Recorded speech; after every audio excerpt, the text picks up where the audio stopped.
Hello everyone, and welcome to another beer review. We're into another heat wave again. This is ridiculous. Apparently, going by the wonderful online news channels like BBC and Sky News and GB News, and well, if you look at the weather forecast, BBC says this is the fourth heat wave we've had this summer. If you look at the forecasts in Sky News, they say it's genocide and famine in Gaza. I don't know what that's got to really do with the weather over here, but it just seems to be that's all they can report. So including the weather, you know, I mean, if you look at the weather for the UK and Sky News, you'll probably get a report about Gaza and settlers basically being kind of aggressive towards the reporters, and GB News, the weather as reported by GB News is Nigel Farage, Nigel Farage, Nigel Farage, and Nigel Farage. So on one hand it's the fourth heat wave, on the other hand, oh, something bad's happening in Gaza. And on the other hand, it's a little bit of Nigel Farage again. Marvellous. Sunday video. And it's bloody roasting. And you're probably sitting there, well, if it's roasting, why are you sitting there with a bloody fleece on? Because it looks smarter.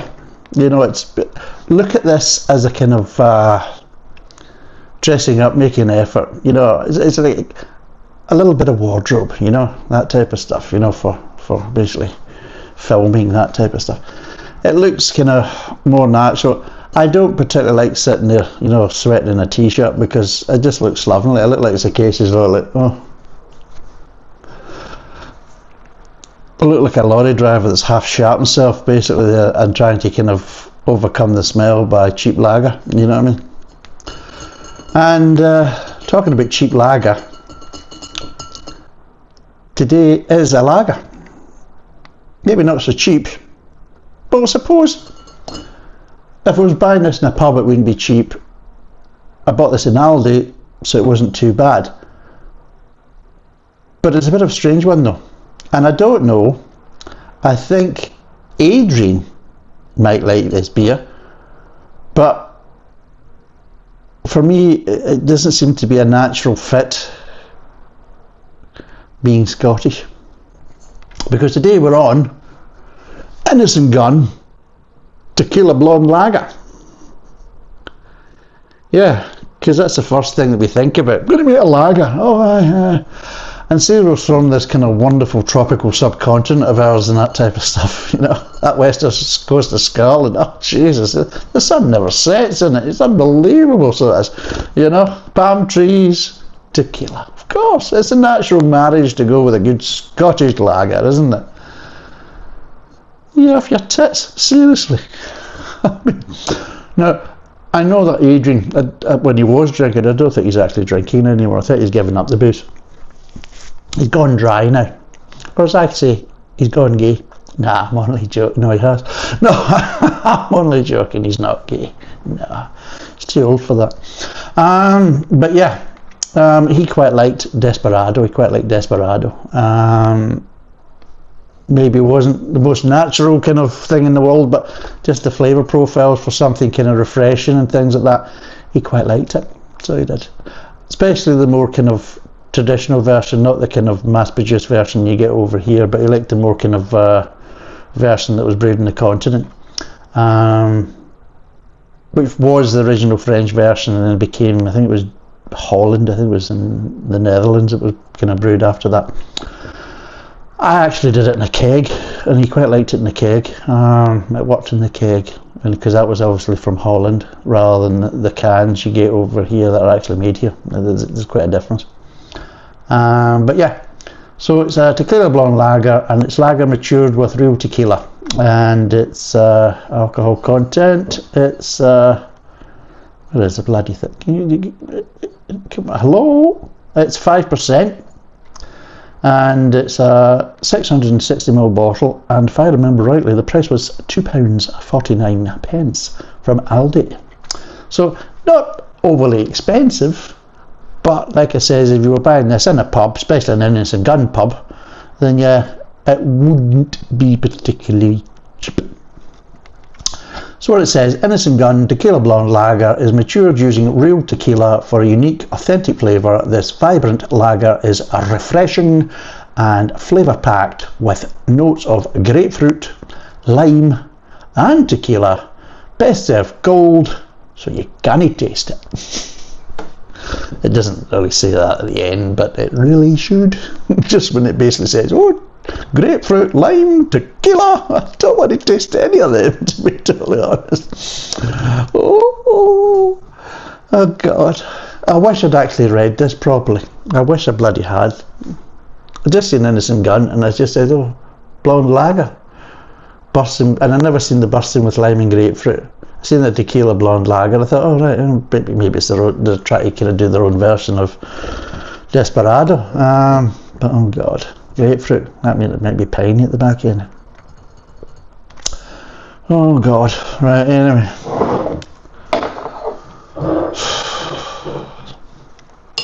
It's a Sunday video too. I'm sitting there and I'm looking in the reflection of the viewfinder of the camera there, and I'm kind of, what whiskey shall I pair with this? Oh Jesus. Right, come on Graham, let's get it poured. Don't be a girl. Don't be a big scaredy poos, big Jenny Willocks, a big Jessie. Oh God, it looks bubbly as bollocks. Look at it, Jesus! Look at that! Look, absolutely radio rental. The carbonation there.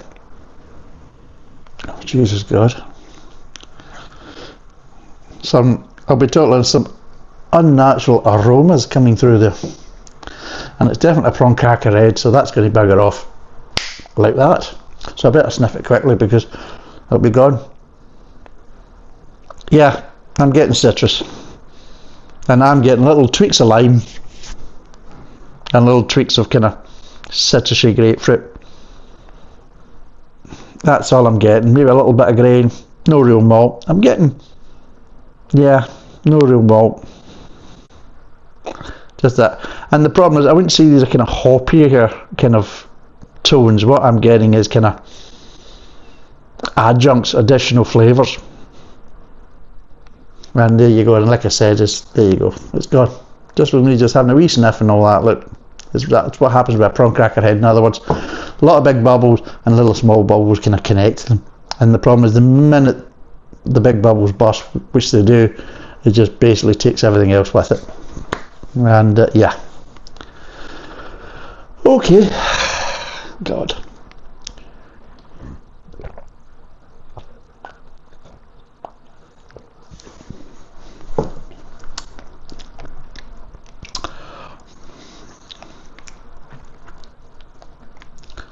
what the fuck is that?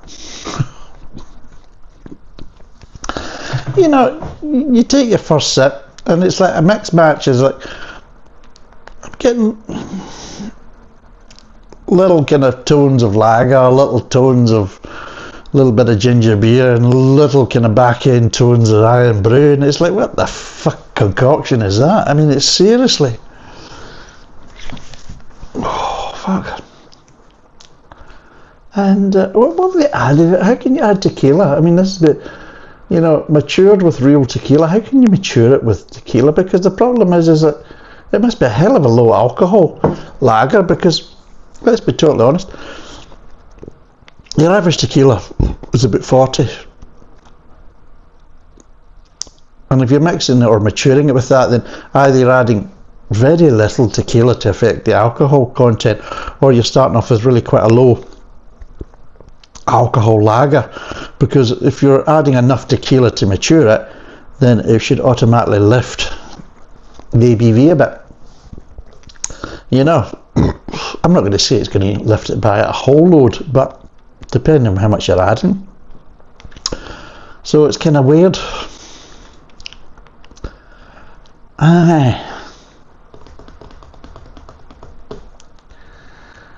It's one of these ones which immediately springs to mind is, why Why did you think there was a need for this? And it's the old adage that I've said, just because you can doesn't mean you should. And it's like that, and look at it, look, it's absolutely dead now. It's like an absolute mill pond. Look at the state of that. You know, it doesn't taste particularly fucking nice, and it's certainly not attractive looking. I mean, seriously.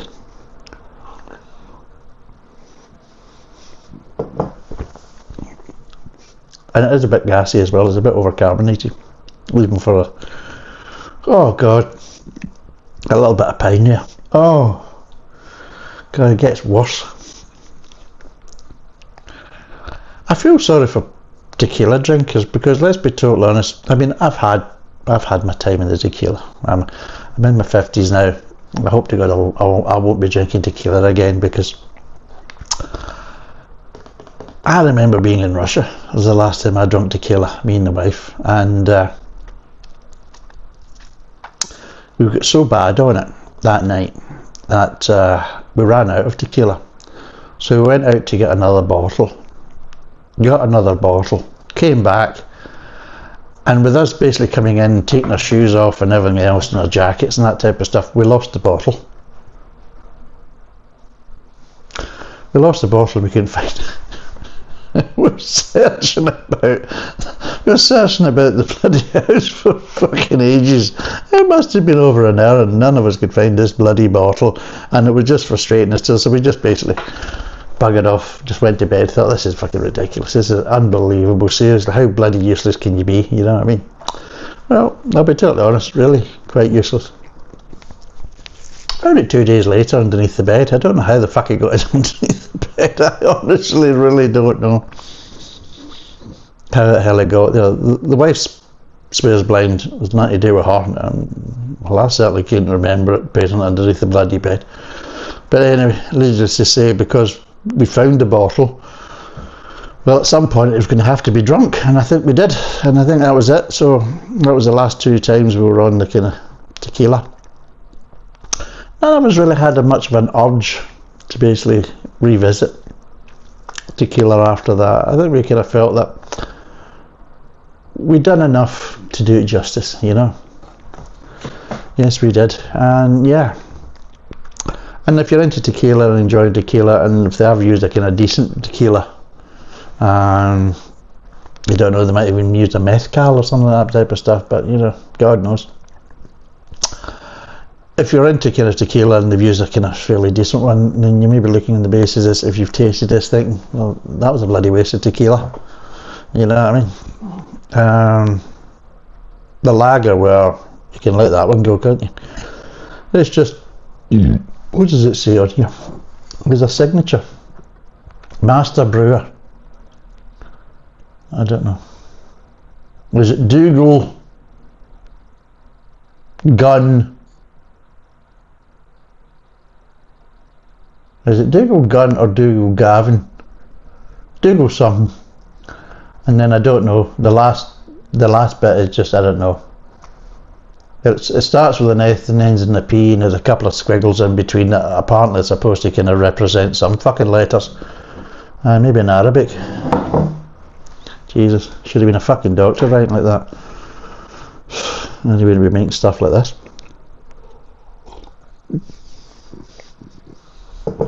That's rank. That really is absolutely rank. It doesn't taste of tequila. What it does is it tastes like a cheap nasty lager mixed with a poor quality cheap supermarket brand ginger beer with a kind of slightly kind of strange kind of bitterness at the back end that is there sometimes and then not there, and other times it kind of fluctuates. It kind of like, oh, I'm here again. Like, oh, I'm not my way again. Oh, I'm here again. You know, it's like that. It's like you can take 2 sips one after each other, and they both finish a bit differently.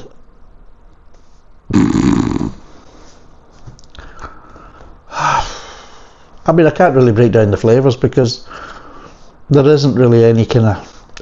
It's like taking a lager and adding flavours to it so it doesn't really taste like a lager anymore. But then you ask, well, what is it supposed to taste of? You think, well, I don't know. and they've kind of went around there and they've done a survey, you know, around the brewery and that, what the hell does this taste of? And people have kind of given their kind of feedback. And then going in the base and the feedback will say, yeah, we'll just say we've added tequila to it, then we've matured it with tequila and that, because really I don't know what the hell we've actually made here, and nobody can really kind of agree on what it actually tastes like. You know, there's no real consensus on the flavour. So we'll just make up any old shit and we'll just flog it like that. Again, it's supposed to be blonde. No, I wouldn't say. It's more just kind of normal lager colour. I don't know why they call it a blonde. I mean, it's light enough, but at the end of the day, a lot of lagers now are light enough. They're kind of lacking body. So does that mean they're all fucking blonde then?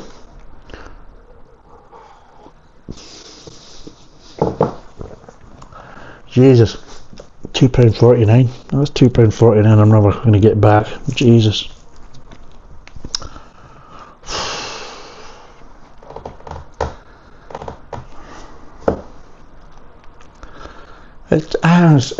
What is the point? I just don't understand. Innis and Gunn, Edinburgh. Is it pretentiousness? Is this what it is? I don't know. It's just guff.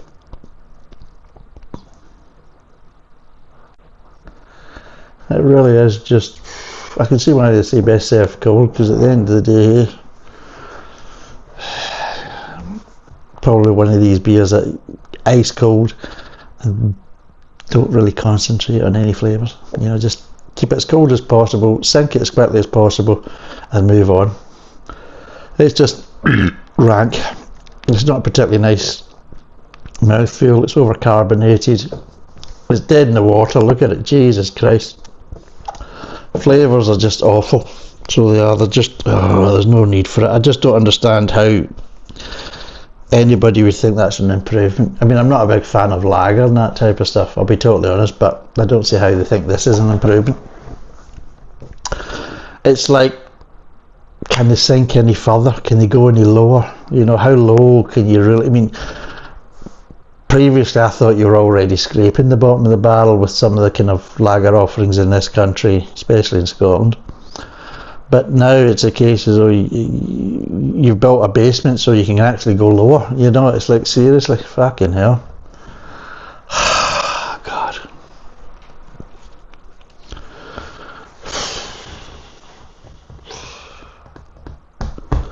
It's dreadful. It really is absolutely dreadful. So it is. So, what I'm going to give this out of 10. Oh, it's a nice big dark bottle. Well, you could use that for home brew. And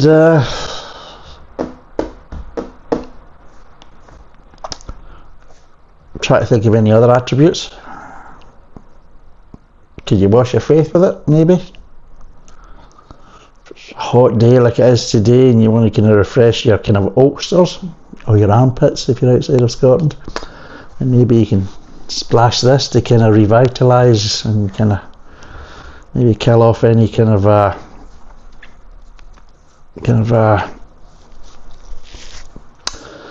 body odours, maybe. I don't know. I honestly don't know. I mean, for me, it's a case of I can't see the point in drinking it, so I can't see any kind of attributes in drinking it. You know, so I'm trying to think of other ways it could be utilised. You know, yeah, it's just rubbish. So yeah, it's a decent enough bottle that can be reused. So it gets a point for the bottle. I wouldn't give it really anything else. God, I really wouldn't. I would just say that even though I'm not a humongous fan of Desperado in any way, shape or form, I would still say that the original Desperado had something more to it than this stuff. And that says something, because I wouldn't say that Desperado is anything great or wonderful. But if you take it as a refreshing drink and not as a kind of all-out wonderful beer, if you just take it as, well, it's a nice kind of refreshing kind of alcoholic beverage, if you look at it that way, then yes, Desperado works. This doesn't. It doesn't work as a beer, doesn't work as a refreshing beverage, it just doesn't work. So on that basis, Desperado is better than this rubbish. So yeah, on that basis, it gets a 1 out of 10, and it's only getting it for the bottle, because this stuff, it's basically undrinkable.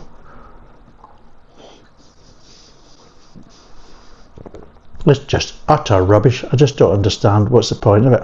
And they actually bottle it and think, they must have some brass neck, because I'd be embarrassed. I really would, and I certainly wouldn't put my fucking signature on the bottle. You know what I mean? Unless I was fucking signing it Donald Duck or fucking Mickey Mouse. But anyway, it's 5%. It's a 660ml bottle. It costs £2.49 from Aldi, which is £2.50 too much. What that one is. Yeah, 1 out of 10. Don't bother. Avoid. Don't go near. It's an abomination. It's just utter rubbish, and I just don't understand what is the point of it. What were they looking to achieve? It's just nonsense. So anyway, thanks for watching.